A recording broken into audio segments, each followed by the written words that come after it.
Bienvenidos a este tiempo devocional, Cita con Jesús, un espacio diseñado para aquellos que desean iniciar cada día de la mano de Papá Dios. Dirigen pastores Luis Eduardo Álvarez y Amparo Ramos. Pero muy buenos días, saludándolos desde nuestro devocional Mi Cita con Jesús, esa cita de amor que tenemos todos los días de 6 a 7 de la mañana.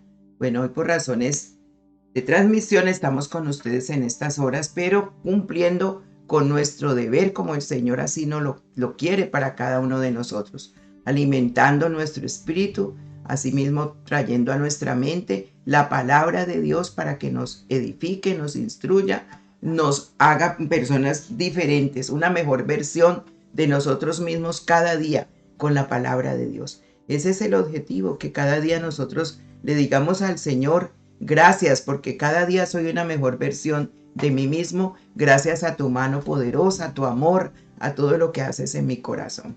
¿Verdad que sí?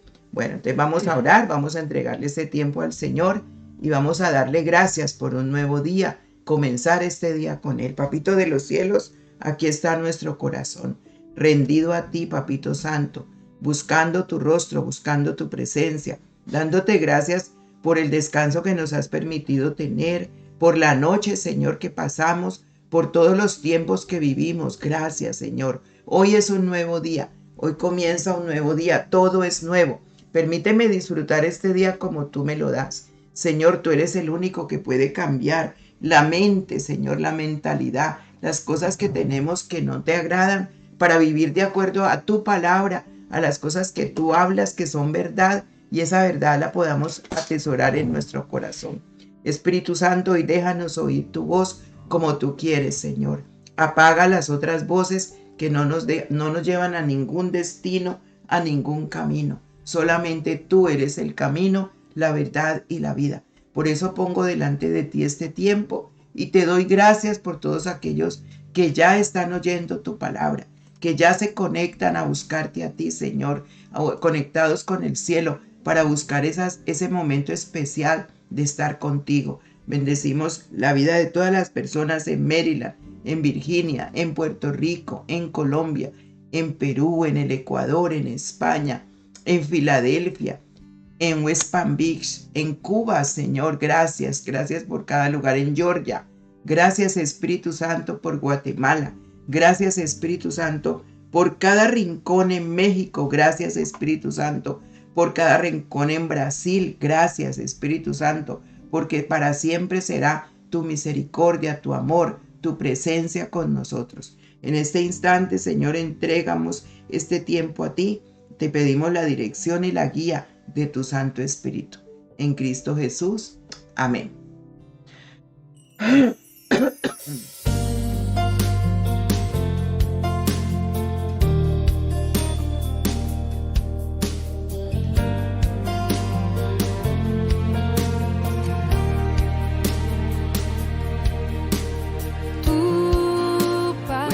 Continuamos ya con nuestro tema, terminándolo, ¿cierto? El tema de dame a mí primero, dame a mí primero. Y estábamos hablando que durante la época de hambruna, ya había mucha hambre, el profeta Elías visitó un pueblo donde se encontró con una viuda que estaba preparando su última comida para ella y para su hijo. Elías le pidió un poco de pan, de agua, y la viuda le explicó que solo tenía necesario para una comida, lo necesario para una comida, y que cuando ésta se acabara tendría que pasar hambre, decía morirse de hambre. Elías insistió en Primera de Reyes 17:13, dice: no tengas temor, pero hazme a mí primero de ello una pequeña torta cocida debajo de la ceniza y tráemela, y después harás para ti y para tu hijo. Ahí está el secreto del dar, ¿sí? Ese es el secreto. No tengas temor. Es lo primero que dice el Señor a través del profeta. Hoy te dice igualmente a ti: no tengas temor, pero hazme a mí primero de ello una pequeña torta cocida debajo de la ceniza y tráemela, y después harás para ti y para tu hijo. Básicamente Elías le dijo que pusiera a Dios en primer lugar, porque eso fue lo que le dijo. Sí, dame a mí primero, tráela. Y eso implica un esfuerzo, implica fe sobre todo. Antes de todo, fe. Y la fe aleja el temor.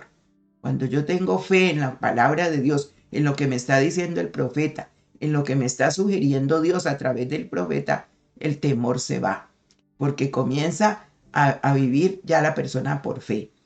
Y la fe de la viuda la hizo obedecer.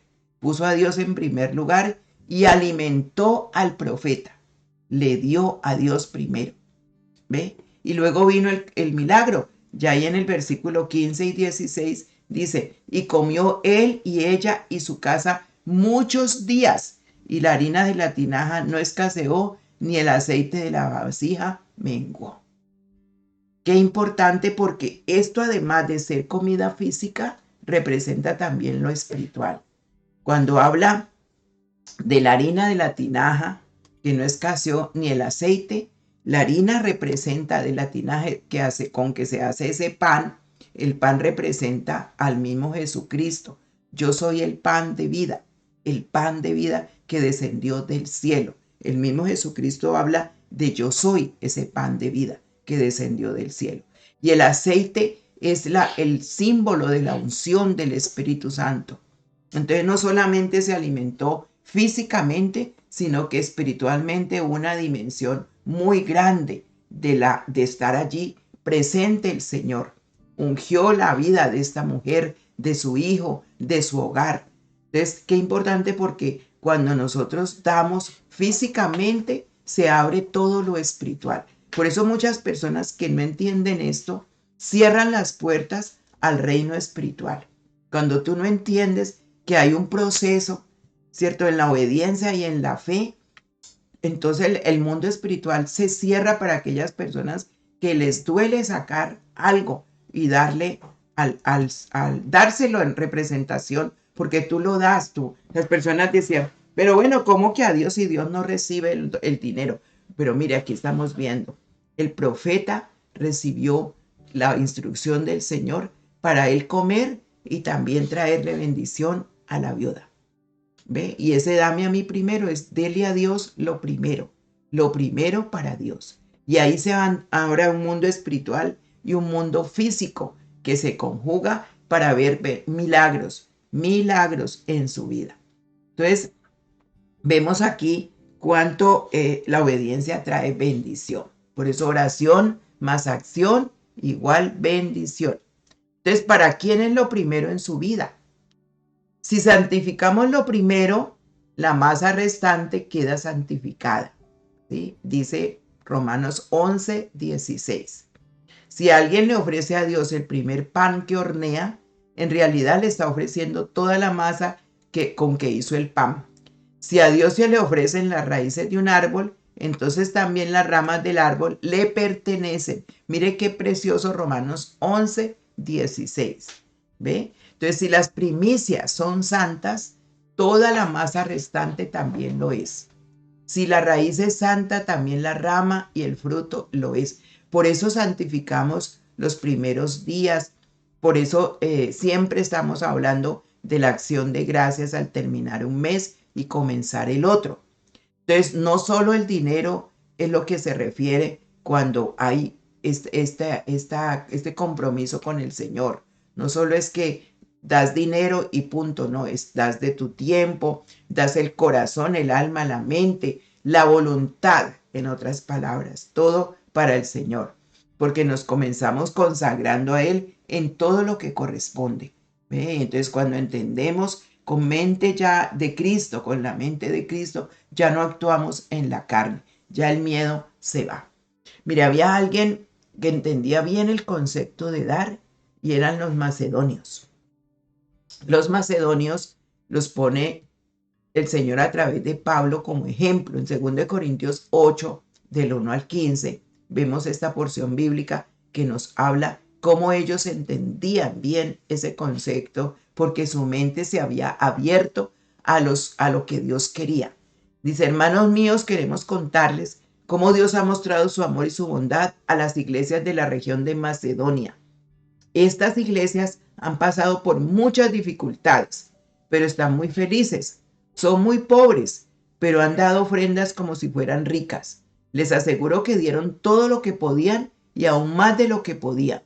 No lo hicieron por obligación, sino porque quisieron hacerlo y hasta nos rogaron mucho que los dejáramos colaborar en esta ayuda del pueblo de Dios. Hicieron más de los que esperábamos. Primero se entregaron a sí mismos al Señor y después a nosotros. De este modo hicieron lo que Dios esperaba de ellos. Tito fue quien comenzó a recoger entre ustedes las ofrendas para esta bondadosa ayuda. Por eso le rogamos que siga haciéndolo. Todos saben que ustedes son buenos en todo. Su confianza en Dios es firme. Hablan mejor, saben más, tienen mucho entusiasmo para servir a los demás y nos aman mucho. Ahora les toca ser los mejores contribuyendo para esta bondadosa ayuda. No les estoy dando una orden, solo quiero que sepan cómo ofrendan los hermanos de otras iglesias para que ustedes puedan demostrar que su amor es sincero. Ustedes saben que nuestro Señor Jesucristo era rico, pero tanto los amó a ustedes que vino al mundo y se hizo pobre, para que con su pobreza ustedes llegaran a ser ricos. Por el bien de ustedes les doy mi consejo acerca de esto. El año pasado ustedes fueron los primeros en dar y además lo hicieron con mucho entusiasmo. Terminen lo que empezaron a hacer y háganlo con el mismo entusiasmo que tenían cuando comenzaron dando a cada uno lo que pueda dar. Si realmente desean contribuir, Dios aceptará con agrado sus ofrendas, pues Él no espera que demos lo que no tenemos. Pero no queremos que por ayudar a otros les falte a ustedes lo necesario. Lo que deseamos es que haya igualdad.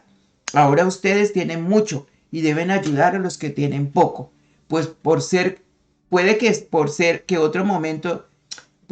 en otro momento ellos tengan mucho y los ayuden a ustedes. De esta manera habrá igualdad, como dice la Biblia. Ni le sobró al que recogió mucho, ni le faltó al que recogió poco. Ese es el propósito del Señor, que no unos tengan mucho más y los otros pasen situaciones difíciles. Y mire, el Señor engrandeció esta iglesia por sus ofrendas, por su corazón dadivoso, por su corazón generoso. Y hasta hoy quedó la iglesia de Macedonia, que no teniendo, dio más de lo que aún podía dar. Entonces ellos se habían dado a sí mismos por completo. Dice, primero se dieron ellos mismos, se dieron el corazón y después la ofrenda.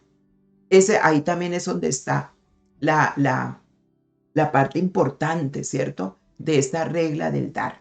Primero doy mi corazón y cuando yo le doy el corazón a Dios, entonces ya me he entregado por completo, ¿sí? La fiesta de los primicias de los macedonios, ¿cómo sería? ¿Verdad?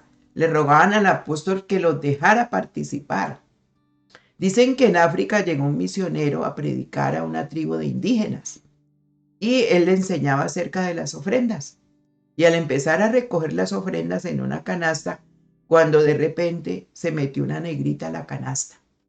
Y cuando le preguntaron qué hacía ahí, esa negrita dijo que no tenía nada para dar, por lo tanto se daría a sí misma, que podrían venderla como esclava y usar el dinero para la obra del Señor. Óigalo bien, cuando se vendían en ese momento las personas por dinero para ser esclavos, se compraban las personas. Y ella se dio a sí misma. Esto es completamente entender que mi vida le pertenece al Señor, ¿verdad? Entonces el problema de los corintios, como Pablo lo estaba enseñando, era mental, no era económico, ni era espiritual. No estaba en que tuvieran o no, ¿sí? Comparándolos con los de Macedonia. Tenían dones, tenían ministerios poderosos, pero no había agudizado el sentido del dar. Quizá cuestionaban lo que el apóstol hacía. Por eso tiene que hacerles una aclaración de cómo se sostiene la iglesia. Y el apóstol les advierte para que no sean avergonzados por si llegara una comitiva de Macedonia y ellos ahí con las manos cruzadas, sabiendo que ese era el deber de cada iglesia. Y de uno como iglesia primero. Entonces es un temor de dar primero, es un temor de quedarte sin nada. Es un temor de no tener la confianza en Dios y verte vulnerable, ¿sí? La viuda también tuvo temor, la viuda también sintió temor, por eso él le dice el profeta, no tengas temor, pero Dios ya había dado la orden y ella lo sabía. Por eso dice, solo tengo un poco de harina y después me muero yo y mi hijo. Entonces la estrategia de Dios es usar lo más vil, lo más menospreciado, una viuda débil, para llenarla de honor, para traerla a memoria por siempre. Por eso dice, yo honro los que me honran, ¿sí? Y quedó escrito lo que esta viuda obedeció, hizo por fe hasta el día de hoy. No se necesita el nombre de la persona, porque el Señor no es el nombre lo que engrandece. Por eso le llamó la viuda pobre. Y esa es la misma que se paraba en la iglesia a dar las ofrendas. Entonces la adversidad es un ingrediente poderoso para ver la gloria de Dios. El profeta no estaba preocupado por la comida, sino más bien en que se cumpliera la palabra del Señor. Y eso es lo que nos preocupa a cada uno de nosotros, que la palabra de Dios se cumpla en la vida de las personas que están oyendo y que están obedeciendo. Entonces está bien todo lo que o escuchas y tú lo obedeces, pasará, porque el profeta ya le dijo, mi hijo y yo moriremos, pero él le dijo, dame a mí primero, ¿sí? Dame a mí primero. Y mire que le dijo una torta pequeña, ¿sí? Es posible que esa masa que tenía pudiese sacar más pan, pero le pide una torta pequeña. No le dice, hazme con toda la torta. No, le dice, dame una porción pequeña, o sea, enseñándole que no importa la cantidad de lo que tengas, parte. Le está diciendo, dame de allí una partecita, pero dame a mí primero, ¿sí?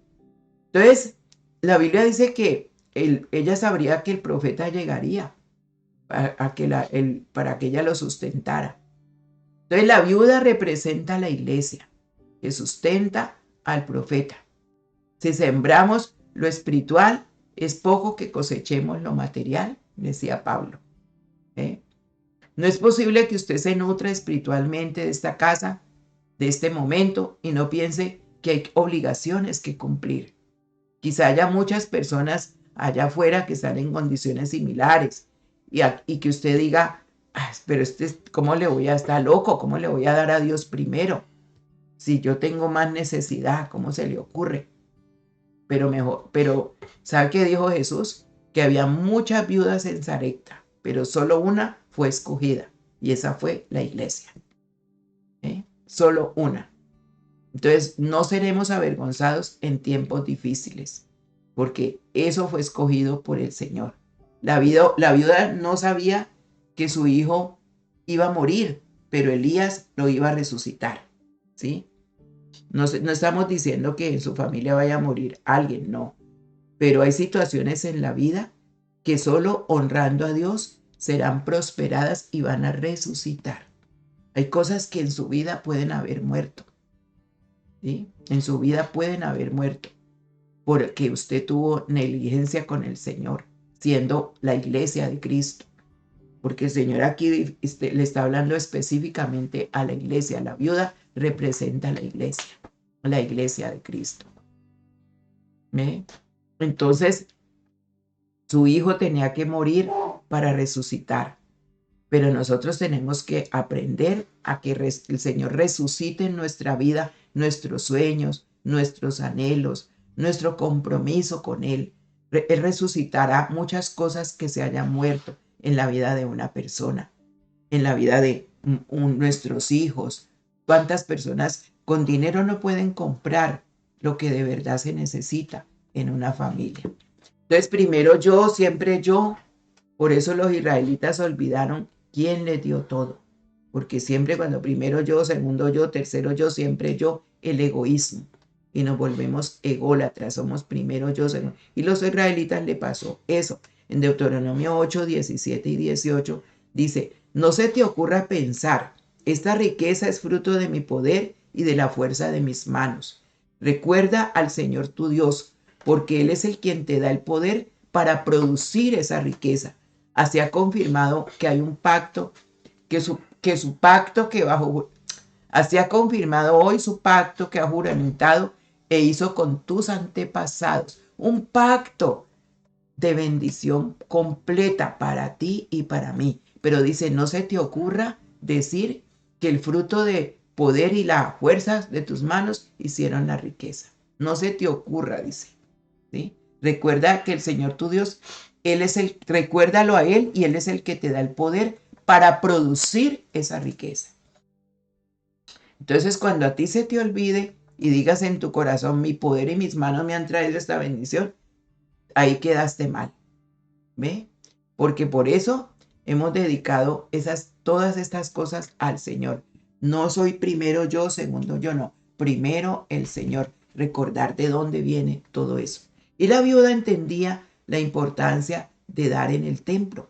Por eso Jesús en ningún momento está observando la necesidad de ella, sino por el contrario, la elogia al saber que por medio de ella estaba siendo honrado Dios, ¿sí? Estaba siendo honrado Dios. Cada uno de nosotros siempre debemos buscar el elogio de Dios y no del hombre. Yo no sé de verdad, usted qué le gustaría más, que Dios lo elogiara a usted o las personas. Yo por lo menos buscaría siempre el de Dios, porque eso también habló Dios de Job, ¿cierto? Él habla de Abraham, de tantos profetas que él habló bien.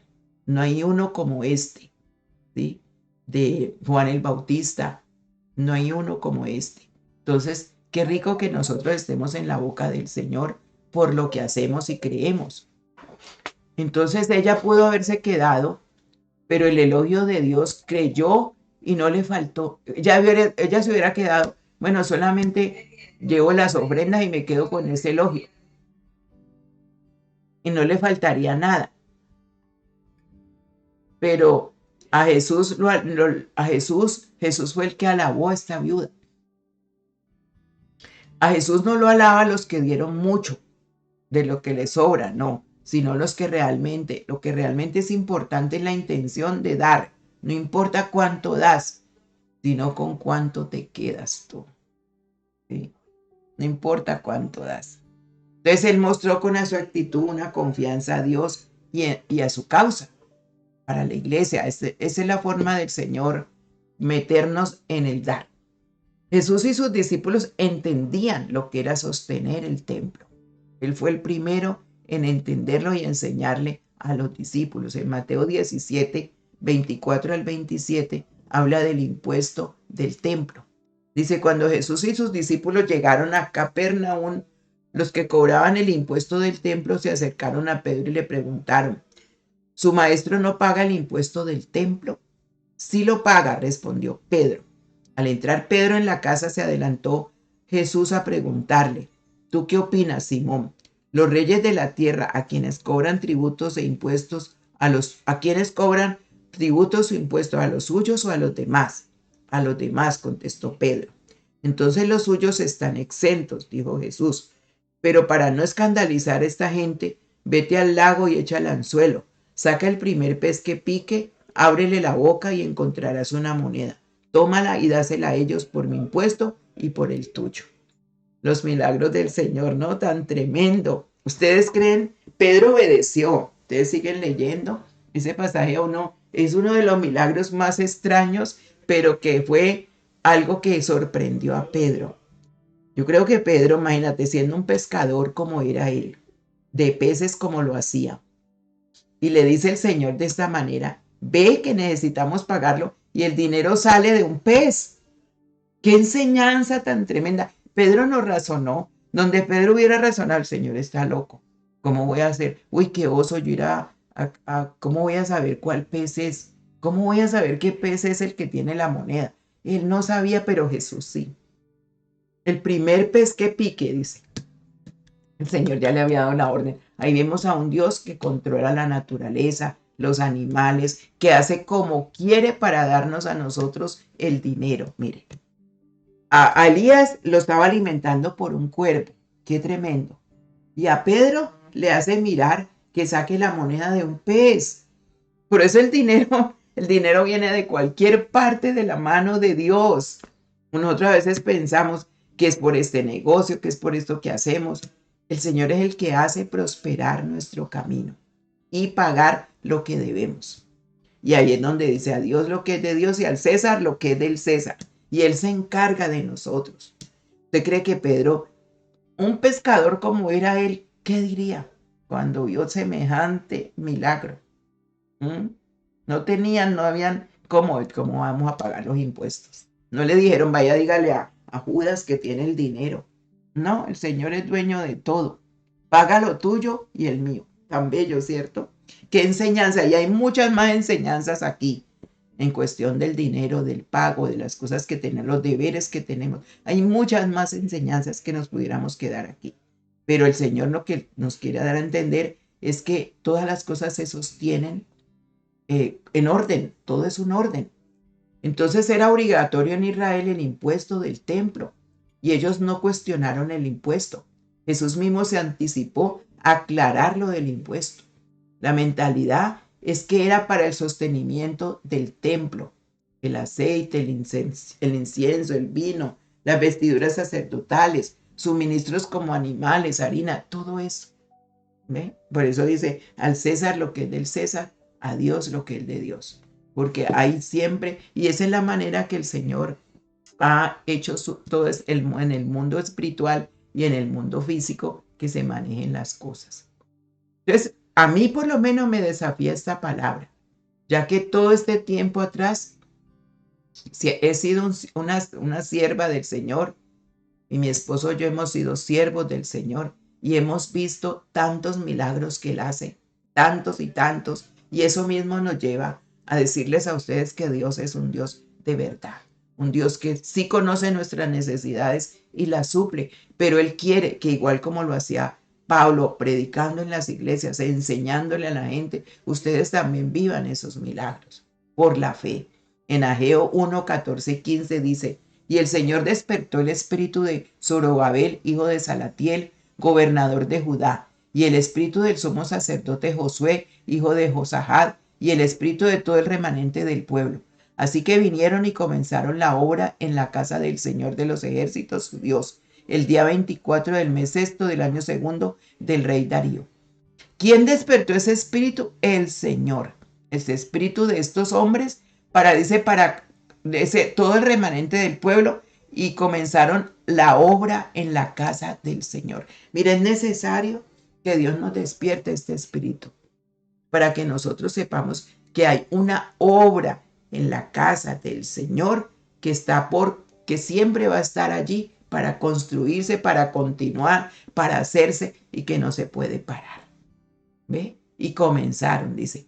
Entonces hay espíritus de las personas y siervos de Dios que tienen que despertarse para que se pueda comenzar y creer y continuar. No razonamientos, porque el enemigo sí te mete y para la obra. El enemigo la quiere parar, la quiere acabar, pero nunca va a prevalecer lo del enemigo.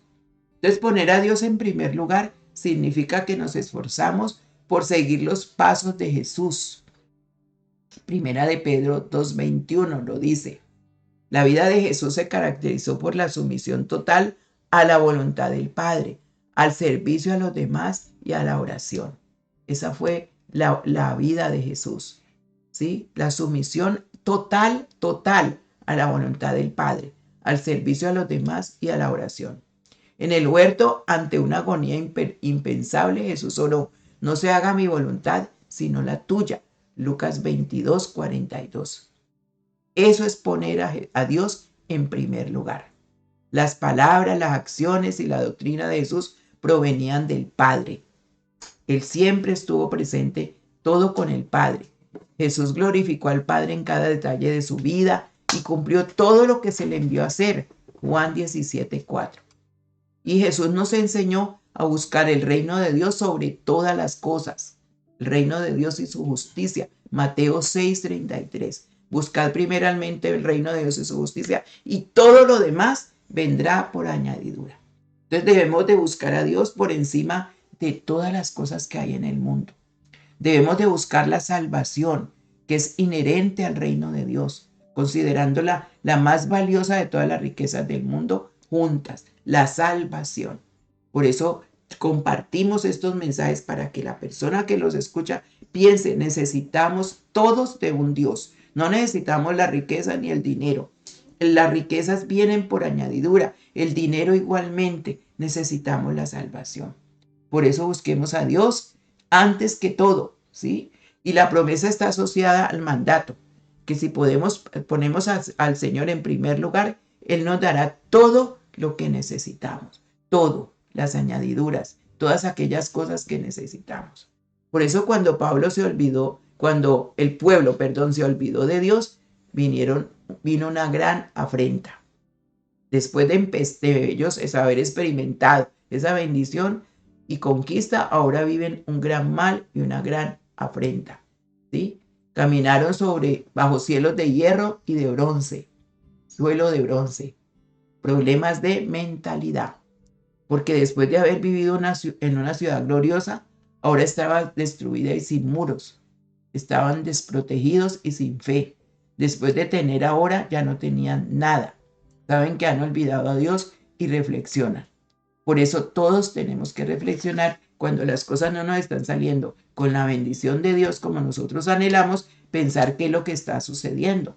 ¿Ve? Entonces hay que santificar el día para Dios, el día para el Señor, el día que se compromete a traer las primicias del sostenimiento de la casa. Es un acto de adoración.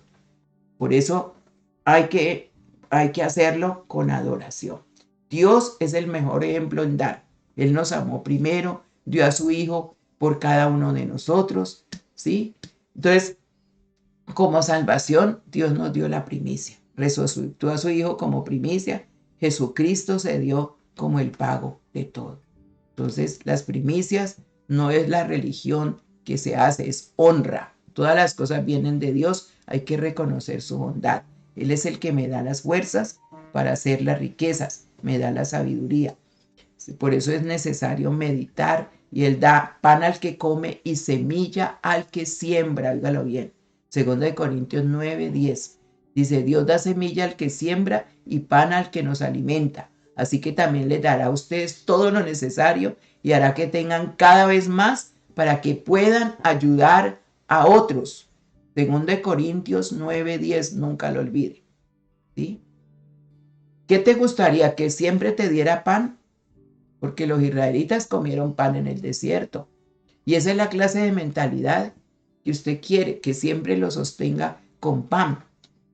Pero Él no solamente quiere que usted tenga pan, sino que usted también alimente con ese pan a los demás. No está obligado a hacer nada de esto, pero le conviene hacerlo. Por eso Pablo escribe, no todo me es lícito, pero no todo me conviene. ¿Qué te conviene hacer a ti? Es lícito que tú no lo quieras hacer, pero ¿te conviene? ¿Ve? Entonces dice que el Señor da la semilla al que siembra. ¿Quieres solamente pan? Pero el Señor te está dando la semilla para que sigas sembrando y sigas teniendo pan. ¿Ve? La semilla al que siembra y pan al que come. La harina y el trigo se multiplicaban al ser usados y no almacenados. Los peces y los panes se multiplicaron cuando fueron entregados y no guardados. Si la mujer no hubiera creído, pues le hubiera pasado lo que ella estaba pensando. ¿Ve? La harina no escaseó ni el aceite menguó. Comieron mucho más días ella y su hijo. Entonces la bendición se hace tangible por medio de la obediencia, cuando yo obedezco. Los que ponen a Dios en primer lugar se distinguen del resto del mundo. Juan 14:15, obedecerán los mandatos de Dios. Juan 14:15, la promesa del Espíritu Santo. Si ustedes me aman, guardarán mis mandamientos. ¿Ve? Tomarán su cruz y seguirán a Jesús. Lucas 9:23. Y a todos les decía, si alguien quiere seguirme, niéguese a sí mismo, tome su cruz cada día y síganme. Entonces los que ponen a Dios en primer lugar se distinguen del resto del mundo. Y no abandonarán su primer amor. Apocalipsis 2:4. Pero tengo esto contra ti, que has dejado tu primer amor. Cuando tengamos el primer lugar a Dios, entonces obedeceremos los mandatos de Dios tomaremos la cruz y seguiremos a Jesús y no abandonaremos nunca el primer amor. Dan las primicias y no las obras, no lo que les sobra. La vida cristiana se caracteriza por un servicio desinteresado a Dios en cada momento, que fluye del amor a Él y al pueblo, a su pueblo, ¿sí? Entonces, en todas las cosas, como cristianos confiamos, obedecemos y amamos a Dios por encima de todo. Entonces, poner a Dios en primer lugar es más fácil cuando tomamos en serio la palabra de Dios. Romanos 11:36 dice, porque de Él y por Él y para Él son todas las cosas. A Él sea la gloria por los siglos de los siglos. Amén. Aprendas este versículo. Porque de Él y por Él y para Él son todas las cosas. No hay nada que no le pertenezca a Él. Entonces, hoy es necesario que tú tomes la postura de adoración haciéndote esta pregunta. ¿Dónde estás tú? ¿Estás donde te conocí? Dios te puede decir, ¿estás donde te conocí? En posición y en práctica, reordena tus prioridades, asegurando que Dios sea el primero antes que cualquier persona, que cualquier cosa, porque Él te va a pedir que sacrifiques tu ofrenda primero, porque si no viene, ¿cierto? Y quita el candelero de ese lugar. Asegúrate siempre de consultar a Dios en cualquier decisión de tu vida, porque Él ya tiene ordenada esa perfecta voluntad para ti. Consulta al profeta, al siervo que Dios ha puesto a tu lado. Involúcrate en la atmósfera de la bendición con Él, porque de allí viene la bendición. Dios puede sacarte del laberinto que sea con hombres y mujeres entregados y consagrados a Dios, porque siempre Dios tiene la palabra precisa si tú la obedeces. Dale primero a Dios la oración en la mañana. Dale una hora de oración todos los días. Dale una ofrenda que le conmueva, no solamente física, sino de tu corazón. Dale los talentos. Dale un hogar donde él pueda reposar allí como cuando iba donde Marta y María y Lázaro y se quedaba allí con ellos. Dale ese hogar a Jesús, que Él pueda quedarse en ese hogar. Dale un estudio bíblico donde tú te capacites cada día más. Dale de tu tiempo, entrégale tus hijos. Entrégale a Él las cosas que Él quiere que tú le entregues para que tú seas esa gran persona de éxito en tu vida. Hemos invitado a mucha gente a la intercesión, a los estudios bíblicos. Todo está abierto para la capacitación. Entonces, es la decisión tuya y eso es lo que Él está esperando. Padre, gracias por este tiempo, por esta tu palabra. Hoy hemos terminado, Señor, con lo que tú pusiste en nuestro corazón para todos nosotros como iglesia, para oír las decisiones que debemos de tomar y las bendiciones que están detenidas muchas veces. Allí en el cielo están detenidas, Señor, por nuestra incredulidad, por nuestra dureza de corazón, porque pensamos que tenemos que tener y que somos pobres, pero pobres, bendito Dios, no de espíritu, sino de mente. La mente se pone pobre cuando negamos, Señor, los milagros y las cosas que tú puedes hacer, porque tú eres el dueño del oro, la plata, la tierra, su plenitud, todo te pertenece y nuestras propias vidas. Espíritu Santo, gracias por este tiempo que nos has regalado, por esta mañana. Bendice cada persona que tiene hoy una necesidad económica, una necesidad física, una necesidad en su espíritu, en su alma, en su cuerpo. Señor, que las manos que se levantan a ti vacías, tú las llenes. Llena esas manos vacías, Señor. Llénalas ahora. Llena la mente de ti, Señor. Quita esos pensamientos negativos, esos miedos, esa inseguridad, esos conflictos internos, esas voces internas, esos monólogos que hablan y ellos mismos se contestan cuando no es tu voz, Señor. Abre los oídos espirituales para que cada uno podamos escuchar audible esa voz tuya. Y quita, Señor, las vendas de los ojos para ver mucho más allá de lo que hay, un futuro para cada uno de nosotros. Y es un futuro que tú nos has prometido, porque Jeremías 29:11, tú nos dices, yo tengo pensamientos de bien y no de mal para daros el fin que esperáis. Señor, danos ese fin que esperamos, pero es contigo, no lo podemos hacer solos, Señor. Quita el individualismo, quita la autosuficiencia, quita todo el orgullo, todas aquellas cosas que nos impiden creerte, Señor. Y aquí estamos, nos rendimos a ti, nos damos primero a ti como aquella negrita que estaba en la canasta en África, Señor. Yo me doy primero a ti y después vendrá lo demás, papá. Porque si yo no te entrego mi corazón, no te voy a entregar nada. Por eso, Señor, tú pides, dame, hijo mío, tu corazón y miren tus ojos por mis caminos. Te entrego todo mi ser este día, Señor. Y gracias, porque siempre tendrás milagros, maravillas y prodigios para nuestra vida. Señor, hoy te necesito y te doy gracias por este tiempo. Unge nuestras cabezas con aceite, Señor, y que hoy podamos pensar con los pensamientos tuyos, con la mente tuya, no esa mente de nosotros que no tiene nada, Señor, que nos hace cometer errores y que nos hace oír otras voces. Hoy te deseo a ti, Señor, y gracias por la bendición de tenerte. En el nombre de Cristo Jesús, gracias por el regalo del Espíritu Santo. Amén y amén. Dios me les bendiga. 6 de la tarde, oración de intercesión.